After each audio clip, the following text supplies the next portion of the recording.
Hello students, welcome back to SS study channel. आज हम बात करेंगे आपके चैप्टर कार्ड्स एंड व्हील्स के आगे के सभी क्वेश्चन आंसर्स की, और ये है पार्ट 3। अगर आपने इसके क्वेश्चन आंसर्स के वीडियो का पार्ट 1 और 2 नहीं देखा है तो मैंने उन वीडियोस का लिंक इस वीडियो के डिस्क्रिप्शन में डाल दिया है। तो बिना देरी के करते हैं आज की क्लास शुरू।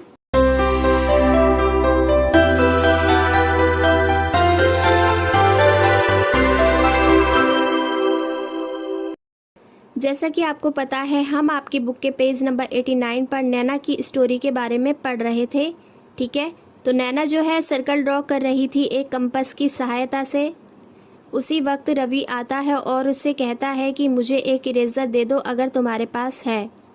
तो नैना क्या करती है, अपना जो सर्कल बना रही थी कंपास से, वो कंपास को रख देती है और उसको इरेज़र देने लगती है।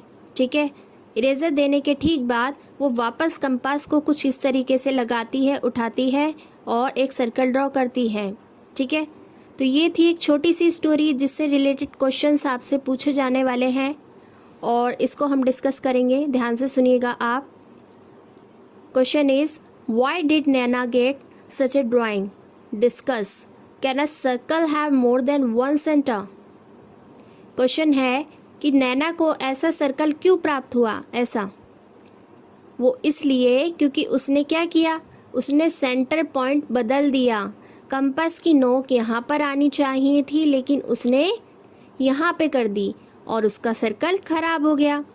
अब आपसे क्वेश्चन पूछा गया है कि क्या एक सर्कल में एक से ज़्यादा सेंटर हो सकते हैं?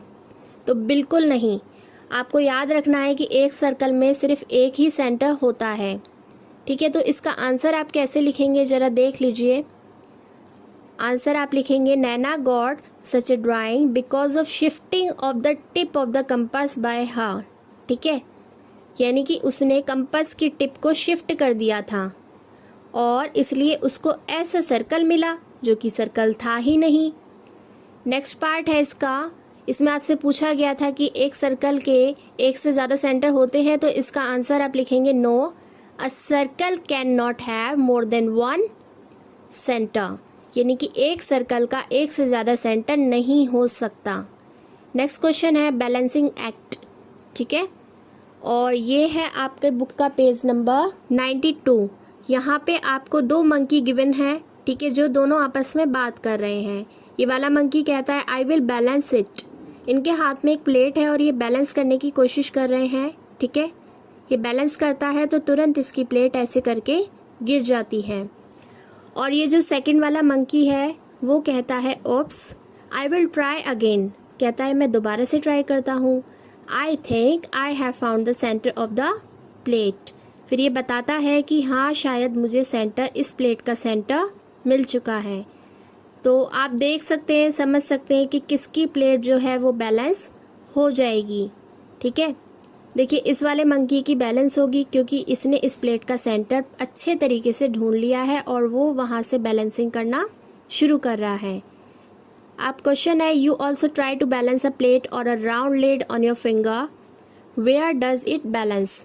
इसका मतलब है कि आप भी एक प्लेट को या फिर कोई भी राउंड शेप को की लिड को, ढक्कन को अपने फिंगर पे बैलेंस करने की कोशिश कर सकते हैं।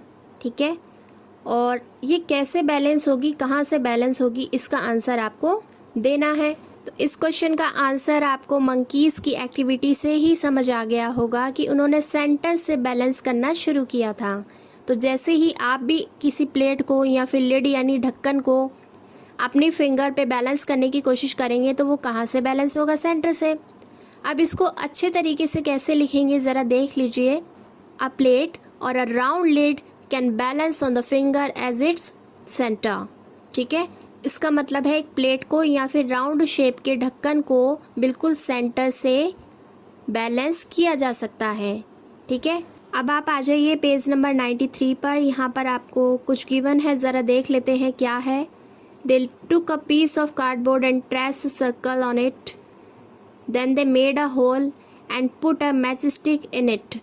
इन्होंने क्या किया, एक गत्ता लिया है, उसको सर्कल शेप में काटा है कुछ इस तरीके से।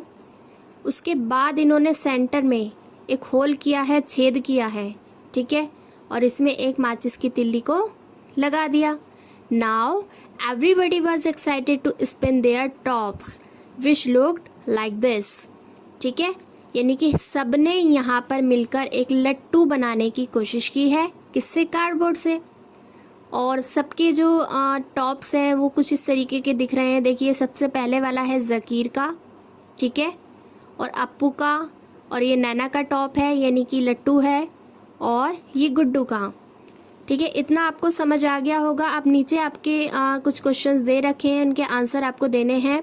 First is whose top will not spin at all. किसका जो लट्टू है वो घूमेगा ही नहीं? तो Zakir and Naina's top will not spin at all. क्यों? क्योंकि ज़कीर का जो देखिए उसने मैच स्टिक लगाई है वो बिल्कुल साइड में लगाई है। साइड में लगाई है तो उसका बैलेंस ख़राब हो जाएगा, और हमने तो पढ़ा है कि बैलेंस बनता है सेंटर से। चाहे आप लट्टू को बैलेंस करें या फिर किसी प्लेट को या ढक्कन को अपनी फिंगर पे, आपको हमेशा याद रखना है, समझ के चलना है कि जो सेंटर बनता है, जो बैलेंस बनता है किसी भी चीज़ का, वो बनता है सेंटर से, बिल्कुल बीचों बीच से। इसका मतलब ज़कीर और नैना का तो रॉन्ग हो गया, इन दोनों का लट्टू घूमेगा ही नहीं। ठीक है, तो आप लिखेंगे, इसमें फिर से रिपीट कर देती हूँ, Zakir and Naina's top will not spin at all. ठीक है, next question, whose top will spin a little. किसका लट्टू जो है वो थोड़ा बहुत घूम जाएगा? तो इसमें गुड्डू का जो लट्टू है वो थोड़ा बहुत घूम सकता है, क्योंकि वो सेंटर के नज़दीक उसने तीली को लगाया है। ठीक है, तो इसमें आप लिख देंगे Guddu's top will spin a little. ठीक है, next is whose top will spin the best. किसका लट्टू सबसे बढ़िया तरीके से घूमेगा? ऑब्वियसली अप्पू का, है ना, क्योंकि उसने बिल्कुल सर्कल के सेंटर में तीली को लगाया है, मैच स्टिक को लगाया है, और उसका लट्टू बहुत अच्छे तरीके से घूमेगा। तो यहाँ पे आ जाएगा Appu. Next question, in whose top is the stick nearest to the centre. यानी कि किसके लट्टू में स्टिक सेंटर के नज़दीक में लगी हुई है? तो वो है गुड्डू। ठीक है, इसमें आ जाएगा गुड्डू, क्योंकि देखिए ये होता है सर्कल का सेंटर, और सेंटर के सबसे नज़दीक है किसका? गुड्डू का स्टिक। ठीक है, तो आज के लिए इस क्लास में इतना ही। अगर आपको वीडियो पसंद आया हो तो वीडियो को लाइक शेयर ज़रूर कर देना, and thank you so much for watching.